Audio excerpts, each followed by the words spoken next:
On this week's show, we're discussing PlayStation 5 selling more than 60 million units, Xbox delaying Avowed back into 2025, and Meta closing down the fantastic Order 1886 studio, Ready at Dawn.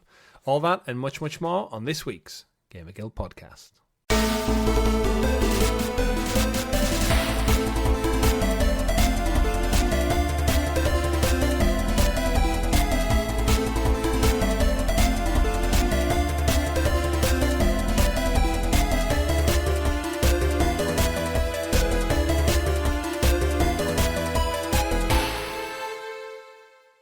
Good game, everyone, and welcome back to the GamerGuild Podcast, your weekly show where we round up all of the weekly video game stories and news for your listening or viewing pleasure right here on youtube.com/GamerGuildTV and up there, available in the digital clouds on your podcast platform of choice.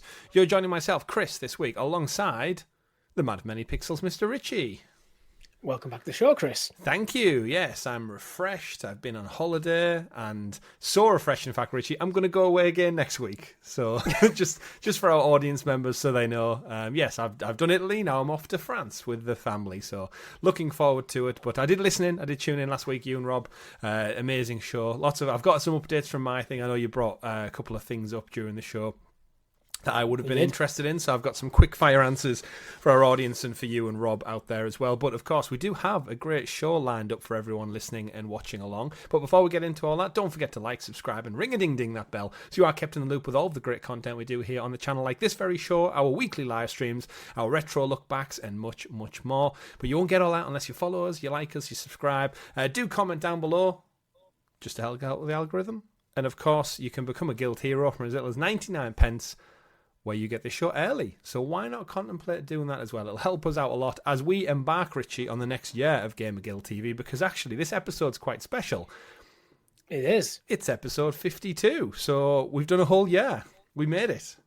We did, and we didn't rebrand. And we didn't rebrand yet. What did talking the PS and X-Pass make it? They both made it past a year, correct? X-Pass did. Talking the PS, I don't think did. Did it not? Oh, that's a shame. No, which one did we start first? I can't remember. In the demise of Google Stadia, I can't remember. We did 161 Stadia Talking podcasts. the PS was first because we had that alongside Sounds of Stadia. Ah, wow. Oh, well, so they both made it past a year mark, though. Yeah. Okay, so we're keeping on track. We're keeping on trend. The good thing with this one not being dedicated to one platform, which was the initial thought, the outlay, was that we don't have to rebrand. It covers everything. The GamerGuild Podcast. You want some VR, you want some retro, you want some modern stuff mixed in with your PlayStation, Xbox, Nintendo, and PC news, then this is the place for it. And we do thank everyone who has tuned in and watched along for a whole year, believe it or not. It's been ticking over. It's been going very, very well, and we do appreciate everyone who tunes in. But as I said, if you want to support us that extra bit further, if you've listened for a whole year, why not consider dedicating a whole 99p to us to bring you better quality content, keep investing in the channel to bring you better stuff, because there's a lot of games on the horizon, Richie, and I would hate to think our audience miss out, because it just stretches our own personal finances that little bit too much where we can't afford to play something in a sad roundabout way. But yes, as I said, we've got a great show. I'm back. Weekly live stream, Richie. This past week you went back to Zelda. I watched a little bit of it. How are we faring? Are we nearing the end? Is the Ocarina of Time being eaten? I presume that's what happens at the end of the game. That is completely what happens. Link eats the Ocarina of Time, becomes a god, and just clicks. And Thanos snaps Ganon out of existence, then runs away with Zelda to get married. And then some shit. And Miyamoto sits there and slow claps the whole time. Yep. That's exactly what happens. We're getting there. It was a bit of a shorter episode because I just didn't have as much time. There's also a million degrees in here. So I didn't actually, it's the first one of my live streams where I didn't actually complete a dungeon. Wow. I got up to the next dungeon and I just did a few side questy bits just to tidy up. So my next stream will be going into the Spirit Temple, which is the last of the main dungeons before you go for the final dungeon. Oh, okay. So maybe 2 more left then? I reckon 2 more plus cleanup. So maybe, I reckon 3. Brilliant. And we are on the horizon now of all of the holidays being out of the way. So for anyone wondering what we're streaming week to week, is we will get back eventually to our long playthroughs as co-op. So I'm probably thinking Gears 2 is next. so then we're on a level playing field with merely Halo and Gears bounce to bounce. I mean, we have a comment. We have a comment section. That's true. Let us know in the comments below what you would like to see us play next. Gears of War 2, Halo 3, something different entirely. There will probably be sprinkles of single-player stuff. I think, Richie, you've whet my appetite for some Uncharted action, so I think I might go back and start Uncharted 1 at some point. And, of course, the weird thing is we're actually getting close to Halloween in a weird way as well. So there might be horror streams in there. There's a new, obviously, Call of Duty comes out, so we'll probably be doing some of that with our audience. I fancy multiplayer zombies with the amazing folks out there who watch along and listen every week. Could be fun. And of course, lots of games coming up on the horizon. We are well aware Gamescom is next week at some point, or maybe just the week after, but it is the week I'll be away out of the country, so we probably won't cover it as much as we normally would do with Jeff Keighley's opening night live, and then any substantial, what the hell am I saying? Substantial news, sequential, sounds like a good word. Any substantial news that comes out from there, we'll of course cover it on this very show. But Richie, yes, we will. Before we get into the news, shout out to Rob as well for holding down the fort last week. It is appreciated. Tomorrow we're going to go get drunk with him and many of our other friends. It's a stag do, so this has been recorded on the Friday, so apologies if we do miss any news from the Saturday or the Sunday, but of course our guild heroes know that already because they've listened to the show early for supporting us a little bit more. Before we get into the news, what have you been playing aside from Zelda this past week, Richie? What have you been dabbling in my absence? I mean, you mentioned Zelda being this week's live stream. It wasn't actually. Zelda was last week's. You were playing Crash Bandicoot. That's true. You know why I completely forgot? Because it was a pre-recorded live stream. I did it ahead of time, so I had some free time in the evening. And yes, it was Crash Bandicoot Insane Trilogy. It's wrote right in front of me on the dock, and for some reason my eyes and my ears aren't connecting and working today. It's been a long week of travel and exhaustion, so... Yes, Crash Insane Trilogy in the clouds. Straight into Xbox Game Pass. Of course, one of my favourite games, my favourite mascot of all time. It's a collection of some of my favourite games of all time, up-resed up from 2018, I believe it was released. Beautiful. I jumped in, I played for about an hour and 50 minutes. I checked out all three games, 1, 2, 3. I almost got sucked in to just finishing the first game because I'm so familiar with it. I finished like the first island in, I think, about half an hour. And then you're almost like, well, there's only 2 more left, so do I just keep... And I was like, no, I want to give everyone a good look at all 3 games, jumping into it, so... I actually had an idea, because remember when we played Stray, which is actually in the news today, and we did that race? Yes. We could do a Crash Bandicoot race. I mean, I'm 100% down for a Crash Bandicoot race. Like the same kind of split-screen idea? With Crash, it might work. I mean, the levels are linear, so it's not like you can run off and get lost in a different area to each other. It's very much... And there's time trials available in the Insane Trilogy. I'd say we start with Crash 2 rather than 1, because you've already played a bit of 1, but... I'll be honest, I don't think either game we pick is going to make a difference to... Yeah. Oh, you're going to win this race. I said that about Stray, but I have the muscle memory. I have the muscle memory for this one. Yeah, you are very much more bigger... You know the levels. I don't, really. Yeah. I've played Crash. I've never been a huge Crash fan. Never disliked Crash, but it was PS1 era mainly. I didn't have a PS1. That's a big void to be missing. Yeah. But I'm totally down for that. So again, let us know in the comments below, folks, what you'd like us to see playing. Aside from the live stream that I was playing, I've been dabbling, Richie, of course, as you said. Got back from Rome. Might have checked out Assassin's Creed 2. Had a little wander out. Didn't really do. Brotherhood you need to play. It's Brotherhood you need to play. Yeah, didn't really do much aside from try and find some of the locations, which obviously they're more exclusive to Brotherhood, so that probably would have been a smarter start. I thought if I get sucked in, I want to do them back to back, but I don't think I have the scope or time. Well, I did the same thing when I got back from Rome. It's sheer coincidence that we both went to Rome this year. It's surprisingly, it reminds you to realise how small it is in like Brotherhood. Oh, absolutely. Actually, I think I played it because Assassin's Creed 2, actually, at the end, you do go to Rome and you go to Vatican City. And as you climb in the Vatican City, you turn around and like the Colosseum's right there. Yeah. it's miles away. Yeah. It's walkable, but it is like an hour's walk. Yeah, it's I'd say about 50 minutes in the hot 38 degrees, which we did it in last week. Because we did walk. We didn't get the metro or the train anywhere. We just walked everywhere. So my feet are aching. and it was very hot. But very interesting to get back. And then again, I think that's one of the reasons I do love Assassin's Creed, is just the realization of it all. I remember playing Unity not long after being in Paris, and it's so well realized. I would love them, and they will eventually, Ubisoft, to go back to Italy and Rome and Venice and stuff and Florence and showcase it with just modern graphics and modern 3D map scanning, and the scale would obviously be a bit more to fit, because the gap between like Castel d'Angelo, the Vatican, and the Colosseum and stuff in the game is all very much just a stone's throw. But again, at the sign of the times. But yeah, went back, checked that. I did have an itch to play Age of Empires as well, for some random reason. Probably just observing so many ruins. Because you like playing Rome, embracing Roman history, and and then Age of Mythology is out just under a month, which does focus on the gods, more Greek, but still. We're gonna have to stream that. I mean, it's on Game Pass, so we'll have opportunity definitely. But so a couple of things, and I'm still chipping away at the Daxter game. I'm hoping to wrap up the platinum before I go on holiday for that one. It's more of a collectathon at this stage, but it's very relevant to the news, because, as I said on 2 weeks ago, Daxter was actually made by Ready at Dawn. RIP later on in the news, so we'll get to them as well as our order conversation. So aside from me playing those games, what have you been playing then aside from Zelda? Just Uncharted 4. I am literally on the last fight of my crushing playthrough. I'm also doing, because the trophy list for Assassin's Creed Uncharted 4 is a lot harder than the other games. So there's things like you have to complete the entire game with 70% accuracy.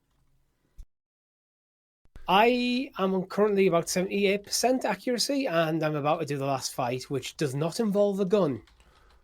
Oh, well. So I'm good. I'm good there. You're good. You're set up pretty well for that one then. Then I've just got a few miscellaneous trophies, and then have to play through the entire game again in 6 hours. Right.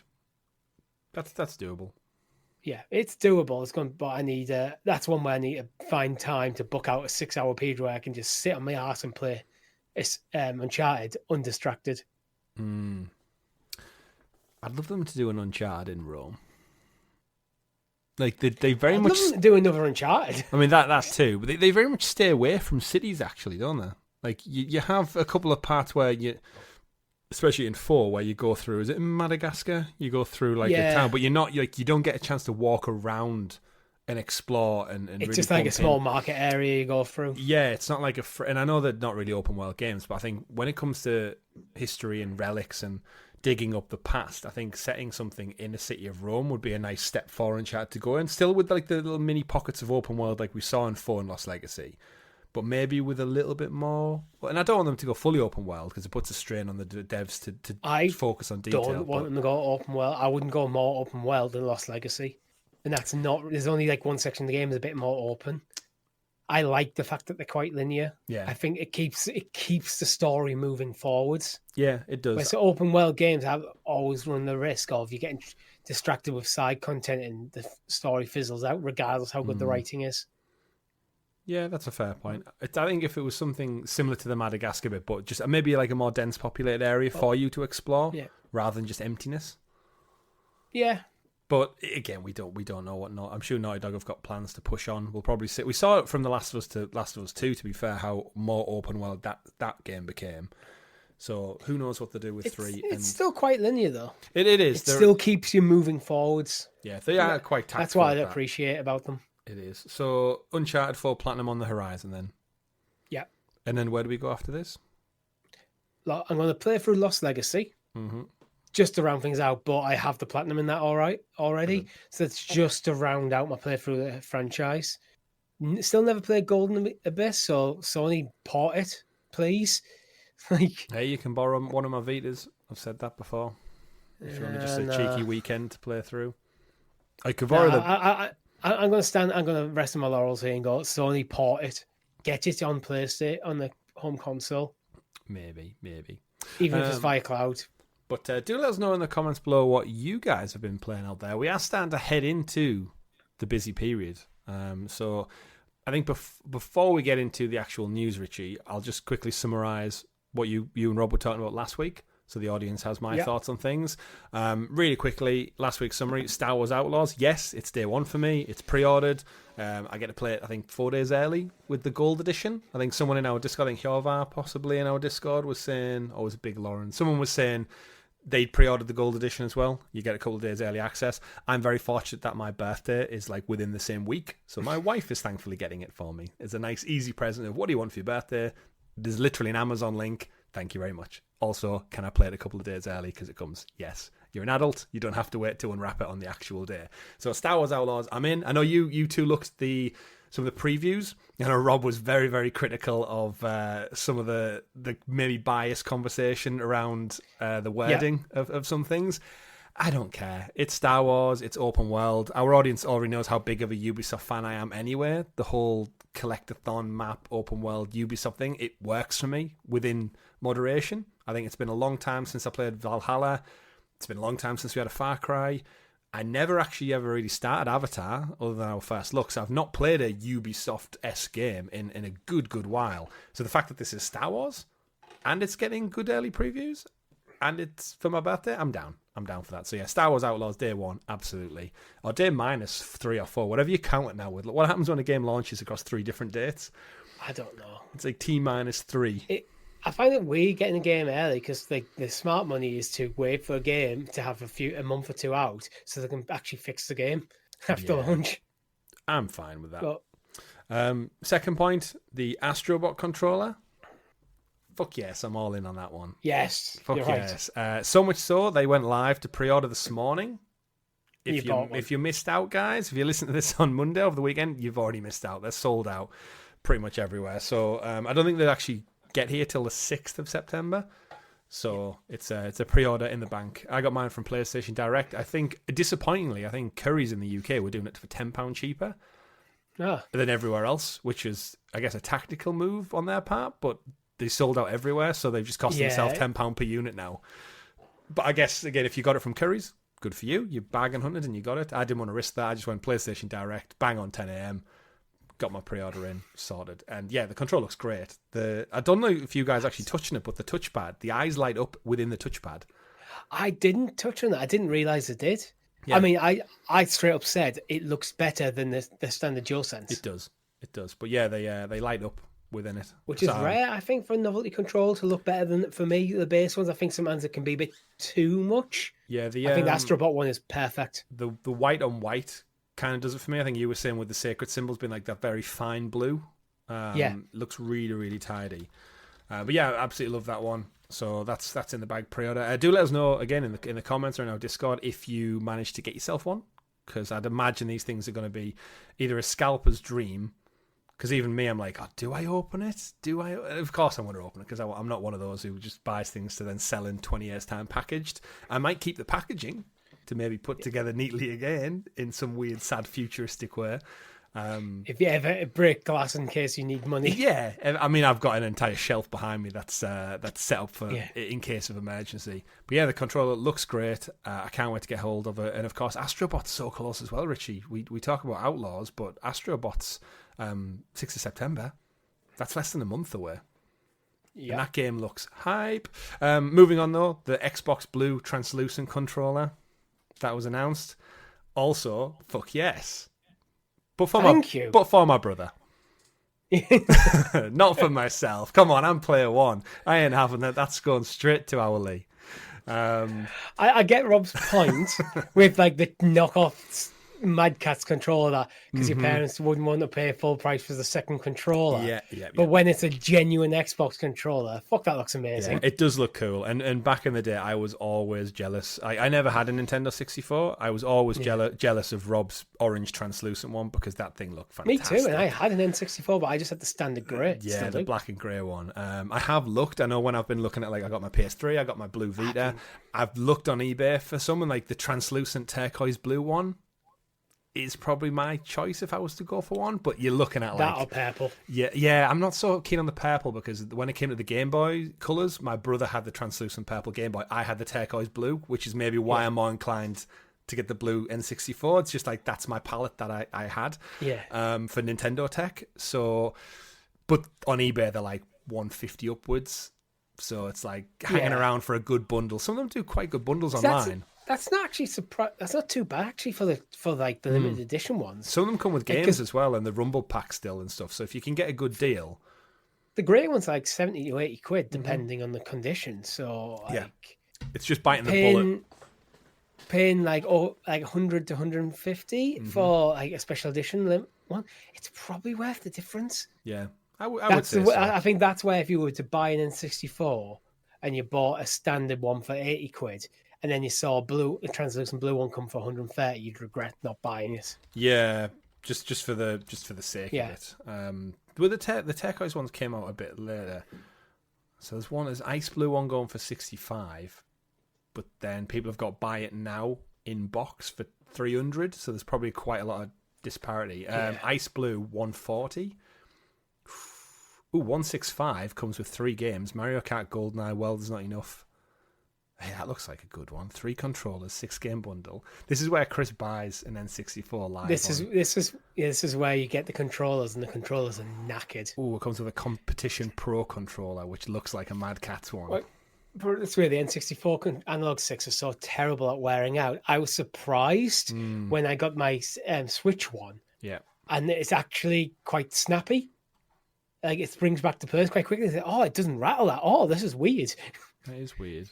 But GoldenEye and Mario Kart 64, not too bad packing games. WrestleMania 2000, World Is Not Enough, and FIFA 98.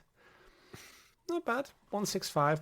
But we won't go down the rabbit hole. Chris is not close enough to payday yet, or has any birthday money to spend yet. So, blue controllers, sick as anything. PlayStation Plus, weak again. I already have Star Wars, Skywalker Saga. The other two, don't buy PSVR 2, even with the price cut, folks. Yes, it's £200 off, which would have been great a year ago, but having seen the list price from the game, for me. Having seen their support, this thing's sent out to die. I know the PC adapter comes out this week, I think. So if you want to go play Half-Life Alyx on your PC, great. But Sony have done nothing yet. There's better options if you go on the PC route. MetaQuest 3 now. I feel like if you're going to get into VR, MetaQuest 3 is the best way to do it all around. No extra additional things needed. Totally wireless. Meta seem to be the biggest player in bothering with VR. You do need a PC though, don't you? I don't think so. I think you could just use the headset. We'll ask Tom tomorrow. He's got one. Yeah. That's right. We're going out for drinks with Tom as well. And then the final one, layoffs suck. More layoffs in the industry. It just seems to be the trend, doesn't it, for 2024? I know there's a website that keeps track of how many layoffs, and we're already like well past the highest layoffs ever in history. So shout out to all those folks who are looking for a job. I'm sure you'll find one and make great video games once again. But Richie, let's not rest on last week's news, because we've got a whole list of news to get into for this week, because we have a great show lined up. If you could introduce us to the graciously gathered GamerGuild Gazette, aka The news. And of course, the graciously gathered GamerGuild Gazette, aka The News, is brought to you by our wonderful guild heroes. As I mentioned earlier on the show, you can support us from as little as 99p to get this content early, to get some of our live streams early, to get stickers and badges next to your name in the live chat. And who wouldn't want to do that after we've been doing this for a whole year? And of course, our 5th anniversary is on the horizon. Next month, we celebrate 5 whole years of the channel. So thank you to everyone. Go check out the merch store. There might be some special kit going up soon. Right, Richie, story number 1 of the week. We're back into it. Xbox, Microsoft, they put out a tweet this week, unfortunately, letting us know that Obsidian's RPG is apparently good to go, Avowed, but it's going to be pushed to 2025. And they did that in a tweet announcing the first-party Xbox games with one of those like nice little splash screen logos to do with all the cover art. And I quote from the tweet, "So many games coming. As such, we're moving Avowed to February 18th, 2025 to give players' backlogs some breathing room. Stay tuned for more of our games across Activision, Blizzard, Bethesda and Xbox Game Studios at Gamescom, including our own August 23rd live stream for a look at Avowed." So, Richie, Avowed has been punted out of this year. It's now back into February of next year. Where do you sit on this one? I know you were the most interested out of the three of us on Avowed. How are you feeling? My interest is cooled off because it just feels like one of the games I just forget exists. I appreciate the honesty from Xbox. They're just saying it straight up, saying because there's so many games coming. That's why we're moving it. Do we think that's the reason, or do you think that's an easy cover story to paint over the cracks a little bit? I think it's the reason because the other side of the same coin is, to me, it sounds like they don't have enough faith in it to hold its own against the games that are coming. That might be a bit of a cynical take, but if you were like, we've got something truly special here, why would you move out of other people's way? Yeah, the Verge have an article on this story as well, and they actually cite Stalker 2 being delayed earlier on in the year back into November. Seems like the biggest potential factor for wanting to motivate Microsoft into moving Avowed, so you don't have that clash of two games coming out exclusive. That makes a bit more sense to get out the way of their own game. Yeah, and then in a way, if they don't have enough faith in Avowed, it tells me they might have a lot more faith in Stalker 2. If they're happy to send that out to the dogs back in November, the heat of the season. Do you think Stalker 2 would do better than Avowed, sales-wise? Like, even though Stalker 2's, I guess, more established with it being a sequel, I'd say out of the two of them, they probably have about an equal chance of like gathering traction. I don't think it's either of them that's the issue. I think they're looking at things like Star Wars coming out. I think they might even be looking at Zelda a bit. And then you've got things like Assassin's Creed coming out in a bit later. There's stuff happening. We've got about to hit the point of the year where it really ramps up and like the big games coming out, and it's starting to get looking a bit crowded. And things like, we don't have a release date for Indiana Jones, but it's still confirmed to be 2024. Got to be Gamescom, right? They've got to draw. I don't think they could push Indiana Jones out this year after this. I think Avowed is the one that's taken the fall. The rumor is that Indiana Jones is December, but I could see them going a bit earlier than December. Maybe the last week of November. Because you don't want it to clash too much with Christmas and families going out to have meals and Christmas movies and stuff. And you want November, really, because you want it out before people finish the Christmas shopping. Mm-hmm. Do we think there's a chance they're holding Indiana Jones because it's going multi-platform? Like, we haven't really discussed that. Like, is there a chance they're sitting on the day as late as possible to get the marketing that it's an Xbox exclusive out there in the wild? Because, again, there's still this little voice in my head that's saying, why would Marvel not say to Xbox, like, this needs to go multi-platform because we get no money from Game Pass virtually. So the Indiana Jones IP, how much money is it making Disney? Yes, they get the 30% cut like they do with Spider-Man from Insomniac. You know what I mean? It feels like if it's going in Game Pass, Disney get no upfront cash from this game going on Xbox. And either Microsoft will give them a big bag of cash, or the fact that it's so it just seems weird to me that we're in August now.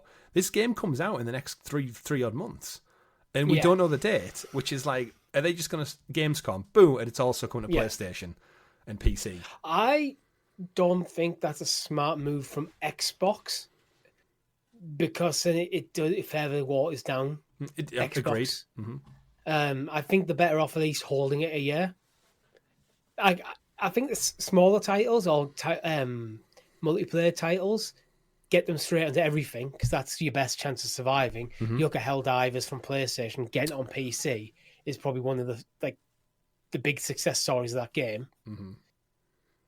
Single player titles, I think you can, if it's good enough, you can be brave and just hold it to yourself and wait and make other platforms wait for it.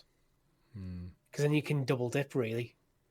Yeah. Because if you only have a PlayStation and this game's come out with Indiana Jones is getting great rave reviews, then a year later go, now it's coming to PlayStation. When the sales on Xbox have already tailed off, you're getting that spike again. Yeah. Keeps the game relevant. There's something they're not telling us, isn't there? The fact that the date's being held for so long. They might have not been ready to announce it. I think it has to be a Gamescom, though. Yeah. Oh, undoubtedly. Or push it. Undoubtedly. And the fact that in this this tweet, they're still confirming 2024. It's got to be Gamescom. Yeah, it's unless they do something themselves in September. Yeah. In terms of Avowed, then, I actually think personally, February is probably a better time for it. Yeah. It just gives the devs more time to polish. I think it gives them more time to work on the feedback they possibly got from all of the showcases. People saying like the combat doesn't look like it's hitting hard enough. Some of the NPCs look a bit bland. Some of the options, and I think as much as the world looks beautiful, I think people are still waiting for like what is there to get your teeth sunk into. And I think we trust Obsidian. The game looks gorgeous, so like just give us that bit more. And I think those extra few months will really pay off when it comes to just addressing some of the concerns. Maybe they've essentially got another half a year. And they can really start ramping up the hype machine for it after Christmas. Let Christmas come and go, then really push it. Like, because I think that's what the game needs more than anything. It really needs just a good push. Because although every time I see it, I get more interest in it, then my interest falls away and I forget about it. And I go back to my default, goes, this looks like Skyrim with the saturation turned up. Yeah. Skyrim, it needs to somehow break that thought. Yeah, I'm still in that kind of no interest zone where if it did come out this year, the reality is I've got so much on my list with Assassin's Creed, Astro, Outlaws, and anything in between, probably a bit of Call of Duty and Indiana Jones. If this came out in October, November, other than like maybe a first look or a taster, it's doing nothing for me. And I know I'm not the guy for this necessarily, but if it's on Game Pass, I'm going to check it out, and I need it to get its teeth into me, because I play some weird different games, like Banishers Ghost of New Eden. I don't know anyone else who played that, so it's not like I'm adverse to playing something that isn't like front and center mainstream popular, but it needs to do something enough, and the fantasy genre is right up my alley as well, so it's kind of ticking boxes, but not the ones to grab my attention. So kind of like you, I'm sat waiting going, show me Obsidian, show me why. And I think if it does come out in February, that gives it a much bigger chance of getting my interest when it's a quieter season. But it does push it out of this year's Game of the Year conversation as well. It does, but pushes it into next year's. It does. The actual lineup for Xbox now, if it's starting the year with Avowed, and then we head into what's the midnight one? I can't remember. South of Midnight? South of Midnight. That looks fantastic. Yeah. That's got my attention. And then Doom the Dark Ages. And then Fable. So like that's a hell of a lineup. But then we keep saying that this about Xbox, don't we? It's like it's always next year. It's always next year. It is. And when they get the games, they always feel like they haven't evolved the genre in a long time. They feel like always very competent exponents of whatever genre they're covering, but never elevate it. Yeah. But so that's why I just not getting excited by it. It's the same way I think with Ubisoft. I don't get excited for Ubisoft games. They just feel distinctly 8 out of 10. Yeah, but it is again. It's they're good. I'd enjoy them, but there's 9 over there. There's 10 over there. That's the trick. But I mean, Xbox do have a fantastic lineup. You've got between now and when Avowed was originally going to come out, you've got World of Warcraft, you've got Age of Empires, Age of Mythology retold, Ara, History Untold, Diablo DLC, Black Ops 6, which is going to be huge for them. Flight Sim 24, Indiana Jones, you've got the Starfield Shattered Space expansion, Towerborn, whatever the hell that comes out this year, because that's still got a 2024. So then actually, it's so packed on a first-party front, I think moving it's probably the best thing for everyone involved, quite frankly. And let's face it, it's on Game Pass. It's not like you're going, oh, damn, I had my £70 lined up for it. No, take your time. With the Game Pass model, you don't want all your big hitters right next to each other. You want to spread them out across the air to keep that. Yeah, keep their monthly subs. Absolutely. And now Microsoft have a look at the metrics. They might be tracking this and going like, you know what, Call of Duty is going to be so big for us this fall. Let's just move Avowed. Like we just don't know. What can we move? Avowed. Absolutely. Yeah. But moving on, Richie, we got a nice little update from Remedy Games this past week. They've released their latest half-year financial report detailing progress on some of the most anticipated titles. Now Max Payne's Fest DLC is out. We know there's a second... Not Max Payne, sorry, Alan Wake. Alan Wake. They just love naming their games after people. That's the problem. We know Control is deep in the works, and there's a Max Payne 1 and 2 remake on the works in partnership with Rockstar. They've announced in the half-year financial reports that Max Payne 1 and 2 remake have been confirmed to enter full production, and Control 2 is now in a playable form, which has me tickled interest. So I thought, we know that's some of the main ones. We know the Shuttered one of the things that was in, I think it was in line with one of the Chinese companies. Project Kestrel, which was... Yeah, which one was that? It was the co-op multiplayer game. Vivendi was in with Vivendi? or Tencent. Tencent. I knew it was one of the Chinese conglomerates. The Control spin-off Condor is still in the works as well. So they've still got a couple of plates spinning. Obviously, Control came out in 2019. So actually, next year, 2025, they've had a whole half decade since Control 1. I'm guessing they've made Alan Wake 2 in between? They have. I think maybe... It depends how big the studio is and how many teams have split off into doing these things. The Max Payne 1 and 2 remake, probably not top of their focus points because they are just remakes. But you want to put a rough date on Control 2? If you were to guess? At the earliest, I think end of next year, potentially into 2026. I think... Well, I feel like they're a one-team studio. With Max Payne 1 and 2, I think they may have started a second team to do remakes.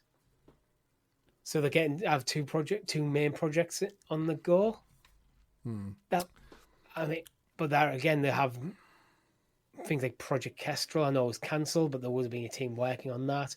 Condor, so there's probably a third team. Yeah. I guess the interesting and different way to look at this with Remedy is because their worlds are interconnected. So they're using the same assets and they use their own proprietary engine, the Northlight engine. So when they're making these games, there is actually something to be said about a lot of Alan Wake.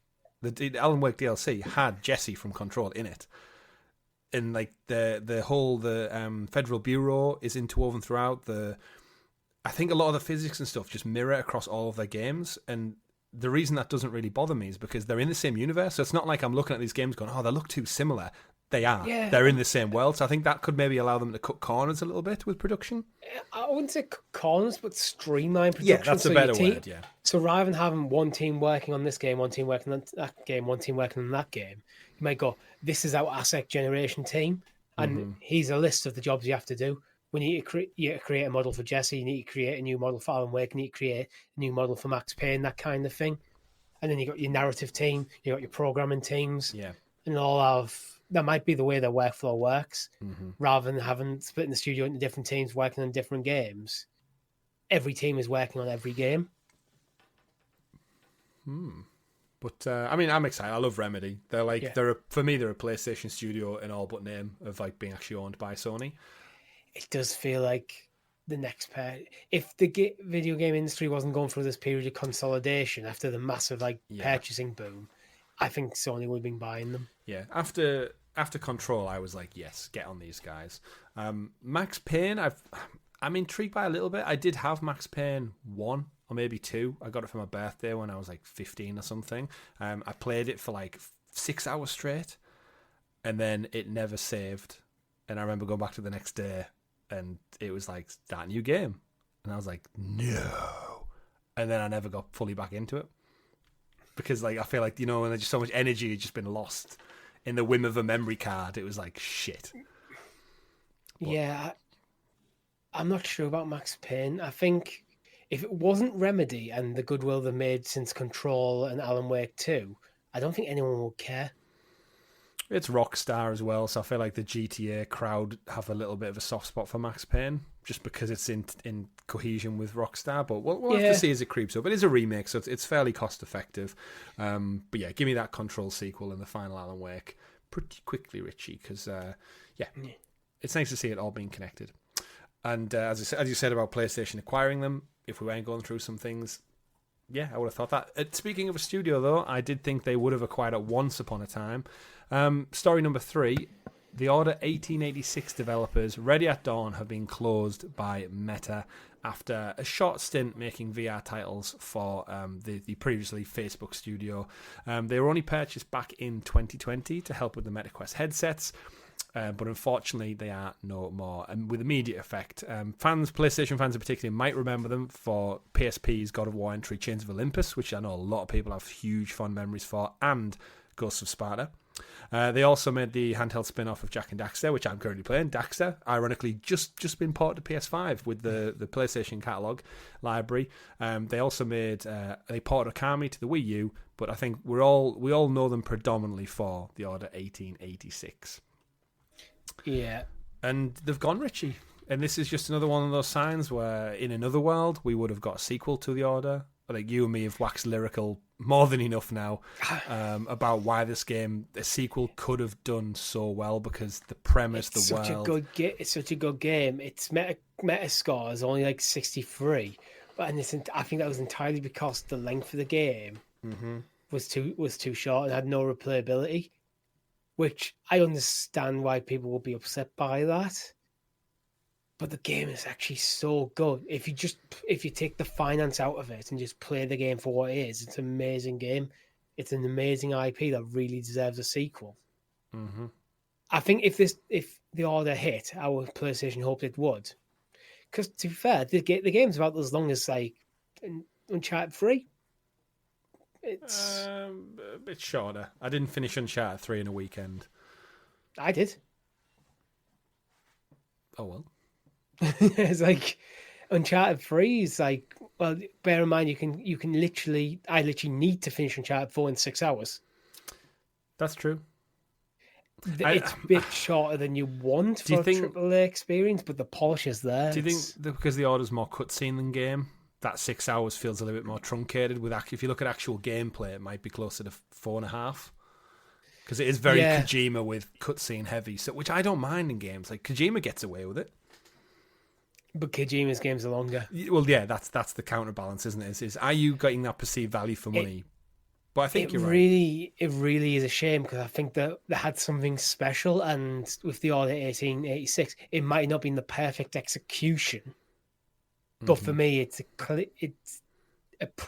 a very strong proof of concept of what they could do. The foundations are there. If they had more time and a bigger budget, they could make a story to that level longer.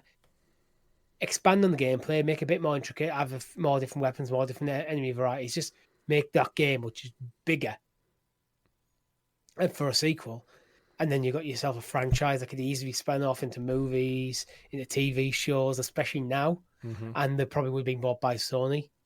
Yeah. Instead, they got bought to make VR games, which I have nothing against VR, apart from the additional cost of the hardware.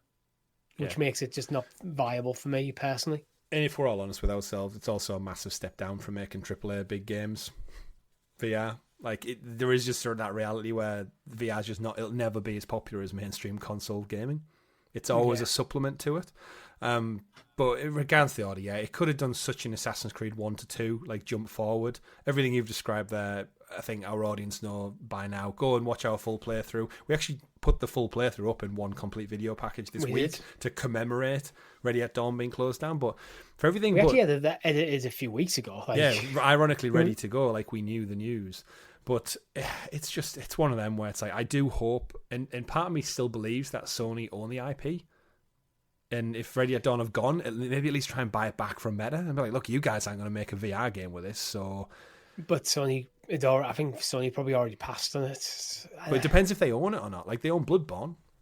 So, they're just sitting, waiting and waiting. And I think, could you imagine the pop? I think it would get such a big pop at an event like Game Awards or something, or Gamescom, where the final video is just the Order comes back up and you see Sir Galahad again. And everyone's just like, let's go. It's one more adventure. Yeah. Like, modern sensibilities. Hindsight is a fantastic thing. New studio. It's become a cult classic game. So it would get the crowd going again. And it's been long enough. Been 10 years nearly. And the little nugget that I'm going to hold on to is the Order was made with Sony support studio, Santa Monica. Okay. Cory Barlog is done with God of War. He's working on a new project at Santa Monica. It's probably not going to be the Order, but imagine if they were like, But imagine if they had like just a few people who did help out with Ready at Dawn and were like, Sony, have you got the IP in the tank? Yes. We've got like a team here who are like wrapping up on God of War. Cory's new game's almost finished. What's next? And just to see the groundswell from Ready at Dawn being shut down, they maybe pick up a few devs who've just been made redundant. I don't know. I'm holding out hope. It's going to be Insomniac. They do everything else. Yeah, that's right. Just give it to Insomniac. Throw Spider-Man in it, why don't you? But yes, Order 86. But it is a shame. And it's just one of them things where it's like, God damn it, Meta. Why would you buy them to close them down less than 3 years later? Like, what a waste of investment. Sometimes you just realise you don't live in the best timeline. Yeah, absolutely. I wonder, I don't know what they were working on. Maybe just Meta were like everyone else is cutting costs.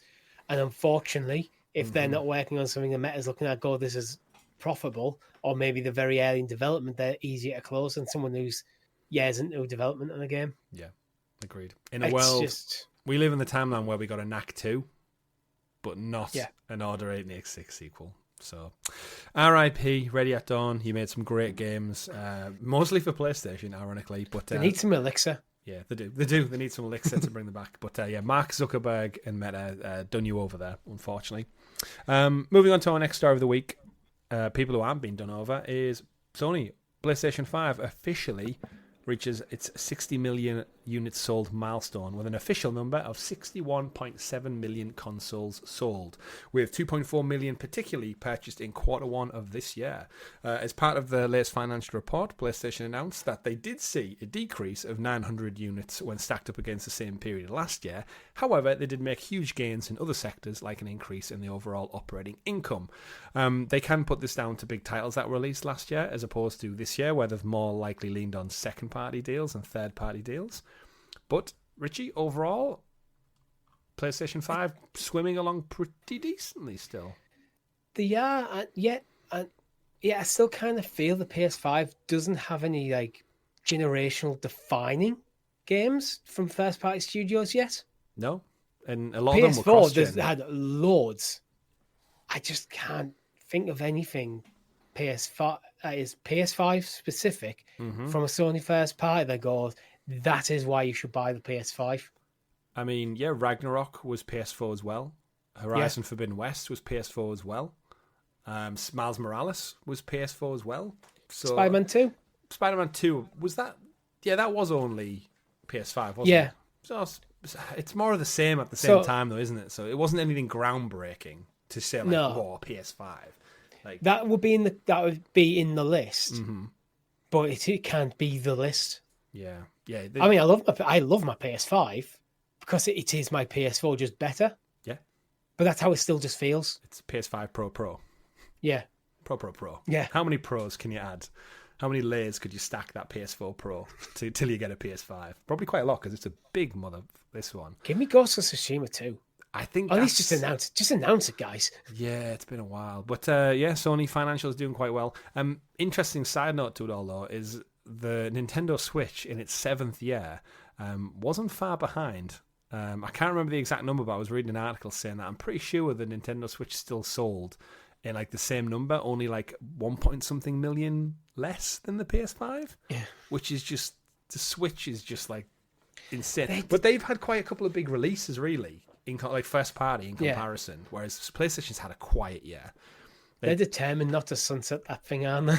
Oh, absolutely. But I think next year will be the big one. You know what the weird thing is? Next year's biggest system seller for PlayStation in particular is going to be GTA, because they've got the partnership, they've got the marketing deal with Rockstar. I think everyone out there who's a casual who's going, oh, GTA 6 comes out next summer, I think they're getting on a PS5. They've just got that, like, obviously GTA started on PlayStation with the GTA 3. Yeah. So I think they've got that history, that legacy. Rockstar are happy to work with them. You want to play GTA 6? I think all of our friends who don't have a PS5 or an Xbox X or S are probably going to go out and get a PS5. It's that huge player install base who are just playing GTA day in, day out. Mm-hmm. GTA 5 day in, day out. When GTA 6 comes, it's time for them to pick a new console, because a lot of them might be still playing PS4 or Xbox Series or Xbox One. There might be a case of, it's time to pick a new console, and the obvious answer is, as much as I do love my Xbox, the obvious answer at the moment is still PlayStation, for the reasons I would kind of discuss when we're talking about Avowed. It just needs, I think, of the two, one feels like a stronger choice. Yeah. I mean, if you're a casual as well, you probably don't care for Game Pass because you don't play regularly enough to need a subscription. Yeah, but you probably don't. Well, a lot of people get subscription fatigue. So if you're not asked about playing any other games other than the specific games you want to play, it's just another thing that takes money out of your bank. Yeah. And I think the casual audience, if you're there for Call of Duty, FIFA, GTA, they seem to have the right I feel like EA Sports FC is closely marketed with PlayStation as well, with the Champions League being sponsored by Sony. Yeah. They just have a lot of synergy in the right areas. And the only reason Microsoft have Call of Duty, remember, this year is because they bought it. Call of Duty's marketing for the last generation has been PlayStation as well. They've done the right deals in the right places. And I think hardware sales for PS5 are going to skyrocket next summer when GTA comes out. And then obviously they're going to supplement that with PlayStation First Party, because we've got to have something on the horizon. We've been saying it all the time, but this year with the Final Fantasies and the Rise of the Ronins coming out and stuff, it's been great. They've done okay, but they're not hitting like the true First Parties do. Yeah, I think the more time goes on, the more I'm convinced with Sony deciding to go double down on games as a service, then pivoting away from that. We're in a weird lag phase for them, where as a lot of the studios are changing the production, they've cancelled a lot of games, so them games aren't coming out. So the single player stuff is probably being moved forward, but still might be a few years out. I think next year might be quite barren as well. Yeah, I think the start of the year definitely could be.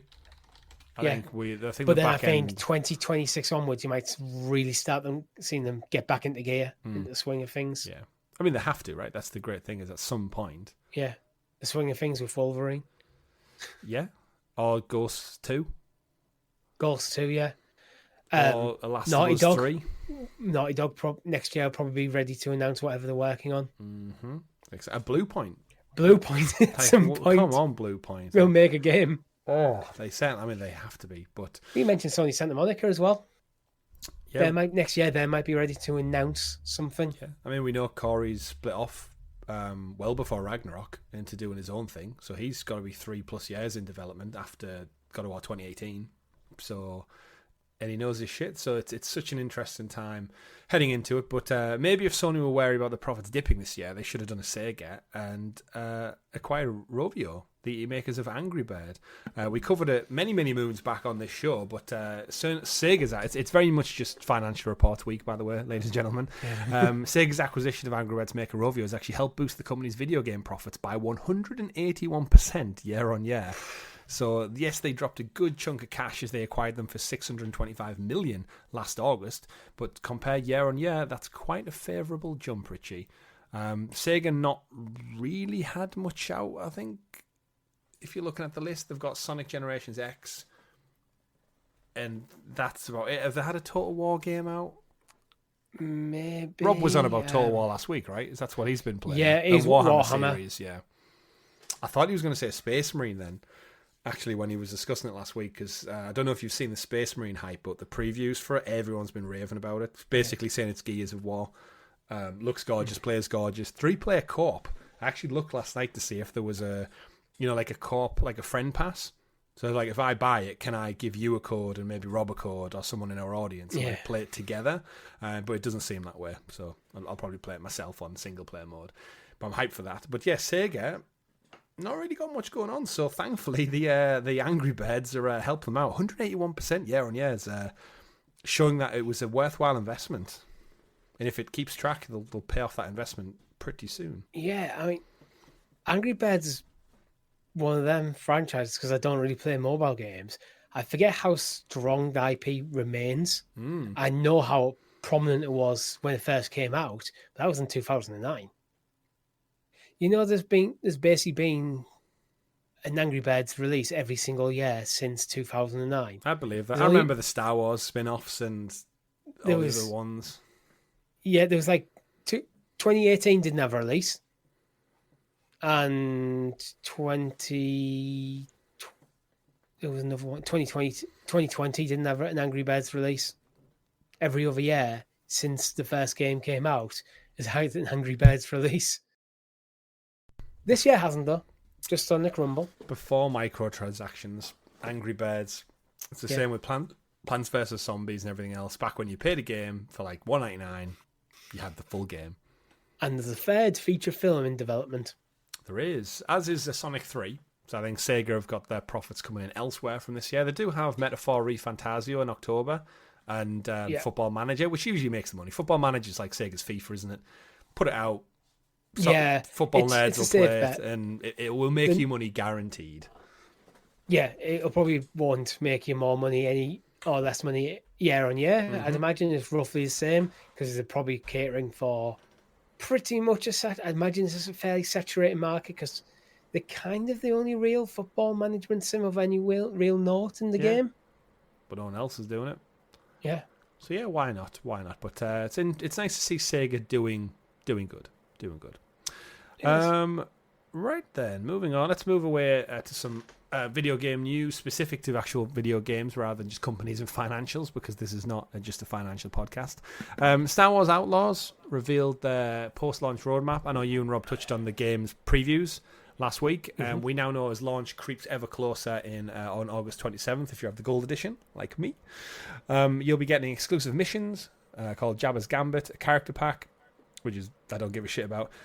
Story Pack 1 is called Outlaws Wildcard, with 2 cosmetic bundles, don't really care about as well. And Story Pack 2 is called The Pirate's Fortune. That's going to come with the Season Pass. As someone who has the Gold Edition, you get that all included, which is why I get the Gold Edition, because it just means I've got it all there. And they did confirm that this content would be coming eventually to everyone. The Jabba's Gambit, I know people were a bit iffy about exclusive missions being behind a paywall, especially with big characters like Jabba the Hutt from the world, but they did confirm that everyone will get it eventually. It's just exclusive for Gold Editions and super pre-order editions, but we don't really know much about it other than the names Wildcard and A Pirate's Fortune. Players are going to meet Jabba the Hutt in the main game. Season Pass get an additional quest. Just as Kay, who's the main character, is putting together her crew for a big heist, she receives a job from Jabba himself. ND5, who I presume is your robot counterpart in the game, owes Hutt a debt from years ago, and Jabba's came to collect. Wildcard coming in autumn this year. Kay is hired to infiltrate a high-stakes sabacc tournament, but as she crosses paths with notorious Lando Calrissian, she soon learns that another game is being played. Dun dun dun. And then A Pirate's Fortune coming spring next year is the Trailblazer's reputation precedes Kay. Again, a lot of stuff, probably people have no clue. I don't know what this is yet. But they run into a veteran pirate, Hondo Ohnaka, who people might remember from the Clone Wars series. If you've been on the Star Wars rides at Disney World, he's the pirate guy who talks there. That's about it. He wants to settle an old score with a ruthless gang of pirates. Richie, this is probably way too much Star Wars nerdy shit for our audience out there, but Ubisoft just given an insight. Where are you sitting on the game still? I know you said with Rob last week you're waiting for that one. You're waiting for reviews, basically. I'm interested. If the reviews are good, it's a day one purchase. It's not a pre-order. I don't think I'd ever bother pre-ordering a Ubisoft game. I just don't, especially after watching my girlfriend play Assassin's Creed 3 remaster and it being such a mess. Oh yeah, you went to town on that one. Yeah, it was garbage. What was so bad about it? Because I heard you talking about it, and I think I got the platinum for that one, and I don't remember it being that bad in any way. The games are a joke. Like the whole trying to get to the village people and get them to do the shit at a specific time is a fucking joke. And the game you play in the shed, like the chess game or something. The traversal was just so bad. Like it's, I don't really. Through the trees. It's full of, just running down the street, it was just full of bugs. Like there's stuff like, again, I mentioned like the cycle when you're in your village. That's stuff that they could have fixed, but they didn't. There was bugs that were well reported in the original that were still in the remaster. There was a weird HDR glitch, so every time she opened up the game, she had to go into a PlayStation settings, turn off HDR, go back in the game, come back out, turn on HDR. Otherwise, it'd just be washed out and grey. It crashed a few times while she was playing. This is stuff for remaster. I just think is inexcusable. That sounds so much worse than I could possibly. Remember. It was terrible. It was utterly terrible. Like, I don't know how she persevered and got the platinum because I would have rage quit long before it. Has she done the game in game is called 9 Man Morris? Yeah. Oh, I wanted to kill myself trying to get that. It was the last trophy I think I had to do between trying to meet the specific village people at doing specific things, and all I was doing was quick traveling, save it, close the game down, load about, and just hope that it time your time would, like, I think you complained about day and night cycles not being a thing, so you just kind of have to wing it and hope. They are, but your villages aren't tied to them, so they're just do random shit. They're just not there. But that's why I said that's an easy upgrade they could have done, because that was something that was complained out massively when this Uncharted 3 originally came out. So in the remaster, you'd think that what we'll do is Assassin's Creed 3. Naughty Dog ain't going to fix it. My complaints were like, you'd think that you'd take the stuff that people were complaining about in the original and fix it for the remaster. Nah, it's too much But it seemed like they introduced more bugs. So I don't know what they did, and half-assed. I always feel like Ubisoft games are just good, but never quite great. Remember, And there's nothing I've really seen about Star Wars Outlaws that looks great. It looks good. Remember, Richie, Ubisoft, good games, bad decisions, as we said. Well, if you're I'm not... still waiting for Ubisoft Plus to come to PlayStation. I keep forgetting that's not a thing. Yeah, they announced it so long ago and it's just not materialised. It's kind of crazy. If you're not into Outlaws, then you could go back to Jedi Survivor. And if you wanted to do so, because Jedi Survivor got a bit of shit for choppiness and frame rate at launch as well. I never really experienced any problems, except for when I went near water. But maybe I just overlook these little things. I don't really focus in on them as much. But in terms of Jedi Survivor, it's getting a release on last gen. A little over a year after confirming the last gen release of Star Wars Jedi Survivor, EA announced the action-adventure sequel is going to launch on Xbox One and PlayStation 4 this September 17th. So take the reins of Cal Kestis again on poorer hardware. If you still have your PS4, your Xbox One, dust it off and go play one of last year's best video games on lesser hardware. I don't know why you would. If you were that desperate to play Jedi Survivor, you think you would just scrape together and get your next console and then go forward with it. I mean, yeah, but like, it just seems so odd, so late after the fact, right? If you can't hit it, if you can't get it out at launch, what are they really going to do? Again, I don't know. I guess there's a lot of PlayStation 4s in the wild still, right? 140 million plus. But do you think this is going to really move the needle that much? Like, I'd like to think the cost of investment maybe wasn't that much to downgrade it to. If it came to Switch as well as them two, I could maybe see it. Be like, oh shit, if they're getting it on Switch, then you'd probably do a couple of numbers there. But it depends. Is the Switch 2 comparable to the PS4 in terms of its performance?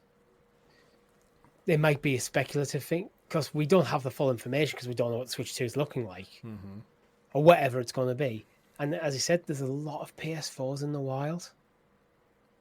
But if it was a relatively inexpensive thing to get it across, it might have just been a case of it's worth doing. Yeah, I mean, I'm all for putting. I mean, to be fair, we can't critique games everywhere. Yeah, we can critique EA for this when we've just commended Sony, I guess, for putting God of War Ragnarok and stuff on PS4 as well as PS5. Although it does feel like it held them back a little bit in a weird roundabout way. I guess doing this after the fact is like, no, we committed to next gen first. And then we set a little small team aside to basically degrade the game to get it to run on last gen, which is always an easier job going back over. Imagine that. It's like, all right, well, welcome to EA. Your job is to take this beloved game, and make it worse. Yeah, make it worse. Slow the frame rate down, lower the graphics and textures. We need to get on this. But yeah, it's there. I loved it. It's coming out for $44.99 or $50 or your local currency, respectively. Not too bad. I guess it's a cheaper price as well. Additionally, EA also say the PC version, which Digital Foundry called the worst PC port of 2024, will be receiving updates in the coming week and promises enhancements to the game's technical performance, controls, and more.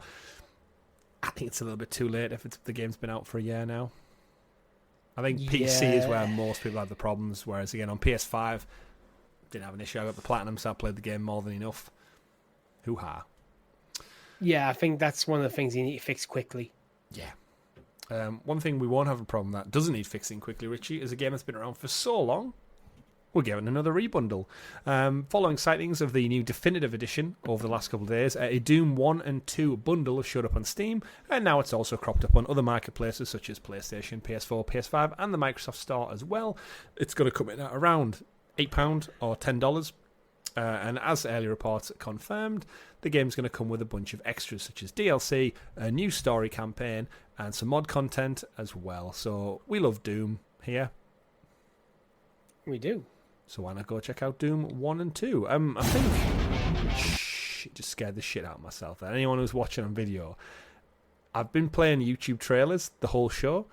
This is the first video I've played in an article, so like an embedded video. Oh, I wasn't muted. It wasn't muted, but more so, what type of music does Doom usually lean into?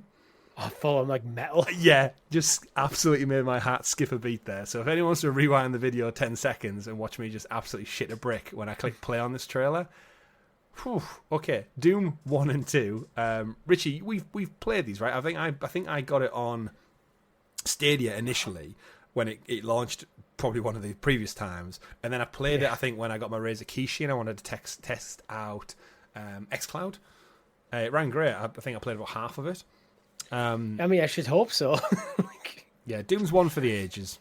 It was like 1995 or something, wasn't it? The first game came out. Yeah, but I think the game was like 99p or something. But it's a rebundle. But what I do love about Bethesda and Machine Games is just embracing the mods. Like, this bundle is coming with some of the best like new map packs that have been made by creators, new death levels, new campaign. I think in our Discord chat, I think Aldeus Music was talking about like GoldenEye stuff being in it somewhere. And it's out now, so if you're a fan of shooters and looking back at some nostalgia, you can't really get better than Doom. It's not just mod stuff. Machine Games have actually put in a new at least one new episode. I like so it. A game from 1993 has just been re-released with new content. Well, you love to see it, right? Doom might be the most ported game of all time. It's got to be up there. Quite possibly. I mean, Tetris will give it a run for its money. Because, I mean, Doom's the game that people always joke on. I got Doom working on my calculator. Yeah. Got Skyrim running on my fridge. Yeah. I got Doom working on my abacus. Doom working on my anal thermometer. With the little LED screen. I've seen that one. But while we were expecting that. While we wait for Doom The Dark Ages, which I'm getting more hype for Doom The Dark Ages, the longer it kind of sits.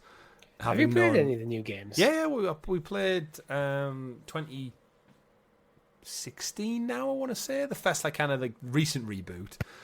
And then I think I played Doom Eternal when it came to Game Pass. I did one of them on stream. Really, really enjoyed it. Like, just the fast, frenetic thing. But I think Dark Ages just looks cool.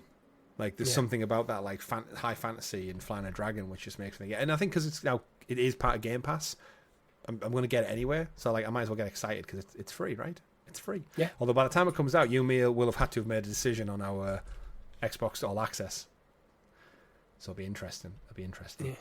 Yeah. Moving away from Doom 1 and 2 to something a little bit more quieter and calmer, Stray is finally due to release on Nintendo Switch this November. Annapenna's delightful little kitty cat game releases on the 19th of November on the Nintendo Switch, which I think is a perfect home for this little kitty cat. And Richie, you actually mentioned it earlier in the show, but we played Stray on the channel as part of a race. We've actually played it twice on stream. You played once yourself, and then we did the speedrun trophy as a race. We did, and you won. Spoilers. I did. But I thoroughly enjoyed Stray. I think it's one of my... Me too. Like, just indie darlings. Like, I think of that and maybe Kena Bridge of Spirits. Where they're just both like from the same era. Just the visuals were just stunning for like an unknown studio. It was something different, playing as a cat. Like, I can't believe there's not more games out there where you play as animals. Like, it feels like such an untapped thing. The world building in that game is so good as well. It feels like an actual lived-in world that you explore, you're passing through, but it feels bigger than it is. Yeah, I think there was something to be enjoyed about it being a cat. Yeah, is there was no real combat. No, so you had to play more tactically, didn't you? Like avoid. It was very much a stealth game in a lot of ways. But just the way they got like the feel, like climbing in the windows and shimmying along ledges and stuff there was just something fun and Assassin's Creedy about the parkour that actually just made it really enjoyable just to run around. My only question mark of this is how well will it perform on Switch? I mean, it was out on PS4 and Xbox One, so again, if Switch is significantly worse in terms of the power behind it. But it wasn't really pushing. It wasn't really pushing those consoles either. So. I think it was probably pushing them more than you realise. It's a very pretty game. It is. But then if you think, just dim the neon lights down a little bit, reduce the kitty cat textures, take a few meows out. Drop it down to 720p. Yeah, it'll be fine. But I think it makes good for Switch because, again, just think of like a cute cat game. It's right for that audience. Yeah, if you can get it a stable 30 frames per second, I think that's good enough for Stray. Yeah, absolutely. Moving on to our final few stories of the week. Castlevania is back. That's right. Konami have revitalized Castlevania. No, they haven't. They've done typical Konami stuff. They've last year they did it with Dead Cells, then they did it with V Rising, and now Castlevania is going to show up in Dead by Daylight, which is a great get. Like, we haven't played Dead by Daylight for a good two plus year maybe. Really enjoyed it every time we've played it with our audience on stream. I love the anime Castlevania series. I have a soft spot for the old Castlevania games, although I was never really good at them. I never really got that far into them. But I think we've theorized a few times on this show, Castlevania is ripe for like almost like a Dark Souls, Bloodborne 3D remake. Yeah. Like, give me Simon Belmont, go fight Dracula, give me Alucard, give me that dirty, grisly world we saw in the Netflix series. What happens if you make a Dark Souls Metroidvania style game with a gothic horror element to it? I mean, Castlevania, like, we get Metroidvania from Castlevania. So that's why I'm agreeing with you. It's like, well, you take the elements of a Metroidvania, you know, with like the backtracking and exploring as you unlock new powers, you have to remember your way around and go, oh, I've got the power. Oh, that door that I couldn't get through earlier, I can go back and do that now. But then you have it kind of with the kind of combat of a Soulsborne game. Yeah. I think that's what modern Castlevania needs to be. I mean, when you look around, you think we've got like Lies of P, you've got Bloodborne, you've got Demon Souls, you've got Elden Ring coming out. Like, I know they're not necessarily for us as our choice, but when I wouldn't play this game I'm pitching. Yeah, but when I look at Castlevania, I think like you've got like the legacy and the nostalgia, and the theming is just bang on form for what all those games I've just listed is. Yeah. And like if Konami would just pull their head up their ass for 5 seconds and stop pimping it out to every other publisher and going, yeah, you put Castlevania in your game, there's some cool DLC. Yes, it's cool DLC. It's got the lore there as well. Yeah, and everyone loves vampires and shit. Like, with Soulsborne games, apart from like the stuff that we don't like about them, with like the combat and things like that, and the crushing difficulty, the lore and the way like them games tell their story through just you exploring the environment just suits it so well. Yeah, like, finding old rotten notes and books and lore just scattered around, and meeting side characters who tell you about the history of what's going on in the world. And you could even start off as a completely new character, play a customizable character, and you go back to the castle and you're uncovering the pieces of like whatever, what's the name? Alucard and Belmont and like, and their adventures through this area, and you're piecing together what happened to them. Yeah. Did you ever watch the Netflix series? I didn't. Mate, like I'm not really one for like anime, but honestly, Netflix have been smashing out of the park when I've gone back in. Based on other podcasts who've recommended it, the Castlevania series was just amazing. The Cyberpunk series, Edge Runners was amazing. Like if you watch the Cyberpunk one, Castlevania is more of the same, but in this dark, gritty world. But like the animation quality, the sound and the storytelling is just some of the best shit I've ever seen. And like, I'm not an anime guy. You do. I need to start a list of stuff I need to watch because I have been watching more TV recently. Have you been going to the movies more recently, though, Richie? Maybe. Because a bit, not so much more, but a little bit. We've seen Deadpool. There's a movie that you'll definitely, probably not want to go see, and that is the Borderlands movie. It releases this week, and Eli Roth's Borderlands movie has some early impressions out there, and they're not great. It actually launched on Rotten Tomatoes with a score of 0%, which I don't know if that's ever happened before. With Rotten Tomatoes, the way it works is it goes, would you recommend or not kind of thing. So when it launches, if the first person to post a review goes, wouldn't recommend, then you're going to get a 0%. Yep. Obviously, we don't want So it's not an average of like a 7 out of 10, 8 out of 10, that kind of thing. Yeah. Now, we don't want to tarnish it with that brush because we haven't seen it, so we can't really critique. But the critics can, and they've taken to social media after seeing it, saying the live-action film adaptation of Gearbox's looter shooter is everything from a huge misfire to a disaster. It was initially announced back in 2015 before vanishing for absolute age and then resurfacing as a new project in 2020 with a new director, which is Eli Roth. Since then, it's hired high-profile actors like Cate Blanchett, Jamie Lee Curtis, Gina Gershwin, Kevin Hart, and Jack Black.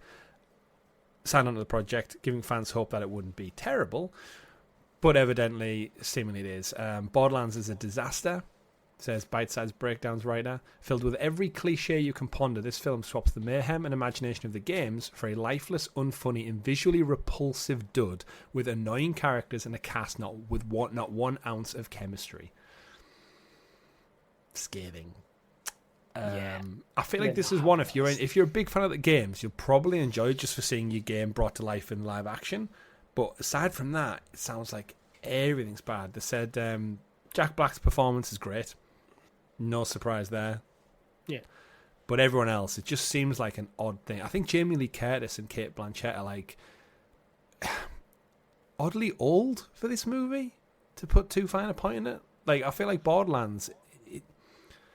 It is a young person's game, if you get what I'm coming at. Like, I feel like if this movie had like a younger cast, it would maybe appeal to a younger audience. And I think because of the wacky zaniness of it, isn't she? Yeah, I always would have cast a bit younger, maybe gone for an unknown. Yeah, it feels almost like they've went for a star-studded cast to cover up the failings of the plot. So you can end the trailer by going boom, boom, boom, boom, boom, boom, boom with all these big names, and people go, "Oh, that looks good." The trailer, actually, the last trailer I saw before Deadpool and Wolverine didn't look too bad. The trailers look good, to be honest. It did look exactly like a Guardians of the Galaxy ripoff, but that's not a bad thing. But tonally, Borderlands isn't that far from Guardians. Yeah, it isn't.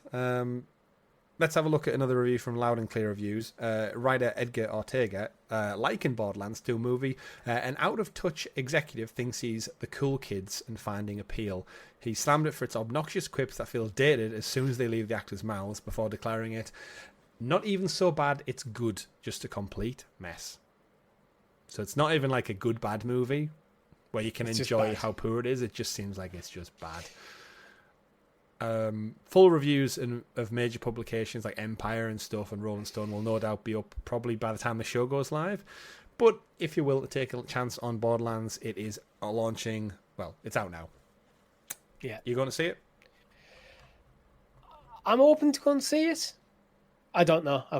I'm quite busy at the moment. It's not a guarantee I would need to see it at the cinema. I might wait till it comes to Netflix or something. Yeah, I'd probably watch it if it was on Amazon or something. Unless all the official reviews come out and do say it's an utter shit pile. Then I might really go. I did want to go see it before the reviews started coming out. Same. But now I'm like, I'll wait. I definitely do still want to see it, but I don't necessarily want to pay cinema prices to see it. Yeah, and you're a bigger Borderlands fan than me anyway, so you've got that inclination. But Richie, that brings us to an end of the news this week. So as always, let's look, I was going to say ahead. We're actually going to look back at this day in video game history. We're recording this on Friday the 9th of August. And thankfully, looking back 33 years ago today, in 1991, Castlevania 2, Belmont's Revenge, launched on the Game Boy. Ta-da. Conveniently lines up. Any other ones from August 9th you want to pick out? I need to translate it, but BS Zelda no Densetsu, I think, might be the second. I'm not Zelda, but came on Super Nintendo. I'm not quite sure what that is, but it is a Zelda game. Okay. I'm intrigued by... It's an expanded version of the original Legend of Zelda for the Super Nintendo rather than the original Nintendo. Ah, okay. Interesting. I'm intrigued by August 10th, 36 years ago, 1988, in Japan. Tatake Ramen Man Sakuretsu Kujin 102 Gai came out on the NES. Don't know what it is, but he's called Ramen Man. Nice. So thinking of platform games at the time, is it just a man who runs around throwing ramen at people? Who knows? Is it? Maybe he's a man made out of ramen. Maybe. Yeah, an actual ramen man. Yeah. Not much else going on that I can see.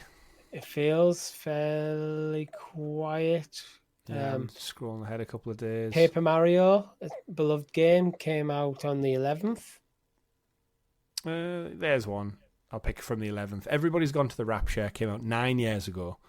Of course, Still Wakes the Deep just came out from the Chinese room. So nice little throwback to one of their previous games there. Oh, No Man's Sky, 8 years ago on the 9th. No Man's Sky, 8 years ago already for that. Damn. Yeah.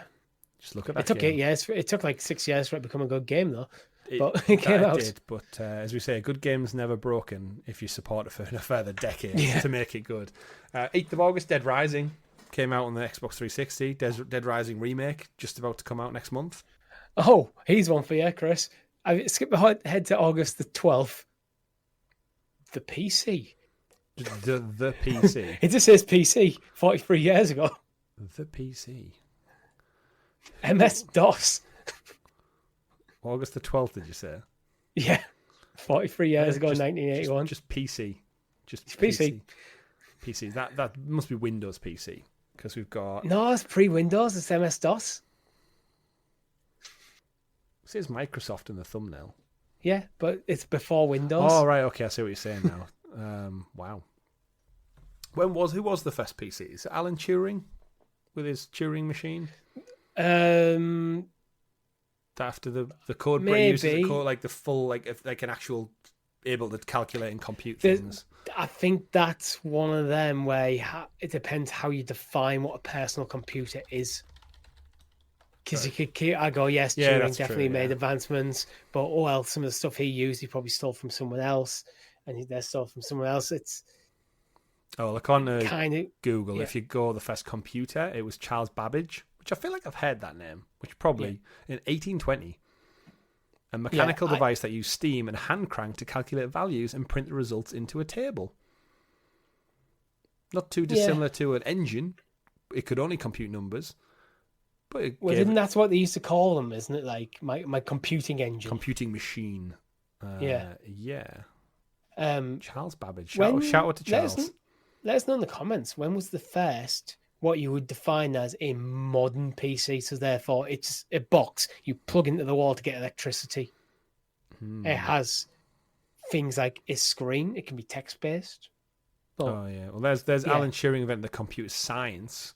The ENIAC in 1945 was the first electronic general-purpose digital computer. It filled a room. Shout out to computers. PC, the good old personal computer, Richie. Most of us have one. Most of us have used one. But how the world would be different if we didn't. You might even be sat in front of one right now. Like we are. And you know what? Without the personal computer, you certainly wouldn't have this podcast. And without us and without you, you wouldn't have anything to listen to. Every single Monday, 8 a.m, this show goes live. And that brings us to an end for our 1 year anniversary of the GamerGuild Podcast. Thank you to everybody who's tuned in. Thank you to everybody who's supported us. Of course, we've got our 5th anniversary coming up on the 28th of September. We'll be celebrating with you, hopefully in person. We need to lock down a hotel, Richie. Yes, I was going to bring that up. We'll discuss it tomorrow. We need to get booked. We need to get booked. So we can let you know. But remember, if you get Saturday the 28th off, we'll be seeing you in Manchester for some drinks and shenanigans to celebrate our 5th anniversary. We'll probably do a celebratory stream on the week of. So we've actually got something digital to do with those folks who can't quite make it. Again, let us know in the comments. Let us know on the Discord what you would like us to play with us, without us, watch us. Do let us know. But that has been it for episode number 52 of the GamerGuild Podcast. My name has been Chris. And I've been Richie. We've been the GamerGuild Podcast. Thank you very much for watching, everyone. And remember, play whatever makes you the happiest. Goodbye. See you next week. Bye.